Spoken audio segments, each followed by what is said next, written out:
ভাতের পাতে যদি থাকে একটা এইরকম ভর্তা, আর কিছুই লাগবে না, এই দিয়েই পুরো ভাত খেয়ে নেওয়া যাবে। দেখো আমি এখানে বেগুন কুমড়ো কেটে রেখেছি, আর দুটো শুকনো লঙ্কা, রসুন পেঁয়াজ টমেটো নিয়েছি। এবার এই বেগুন আর কুমড়োগুলোকে একটুখানি ফ্রাই প্যানে তেল দিয়ে আমি ভেজে নিচ্ছি। দেখো এইভাবে ভেজে ভেজে তারপরে আমি নামিয়ে রাখছি। ভাজাগুলো হয়ে যাওয়ার পর ওই তেলের মধ্যেই আমি দুটো শুকনো লঙ্কা নিয়েছি, ওই শুকনো লঙ্কাটাও ভেজে নেব। ঝালটা তোমরা যে যার পরিমাণ মতো দেবে।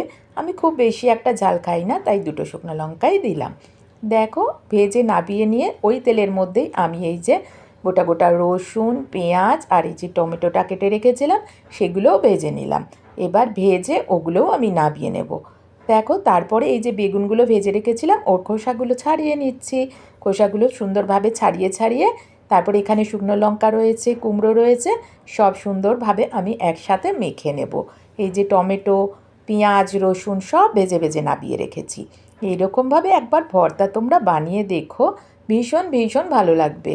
আর এই দেখো টমেটোরও খোসাগুলো ছাড়িয়ে ছাড়িয়ে ফেলে দিচ্ছি। সব সুন্দরভাবে এবার হাত দিয়ে ভালো করে মেখে নিতে হবে। এই যে দেখো সুন্দরভাবে মেখে নিচ্ছি। দেখো আমার ভর্তা একেবারে রেডি। আমার ধনেপাতা ছিল না, দিইনি, তোমরা ধনেপাতা থাকলে দিও, ভীষণ ভীষণ ভালো লাগবে।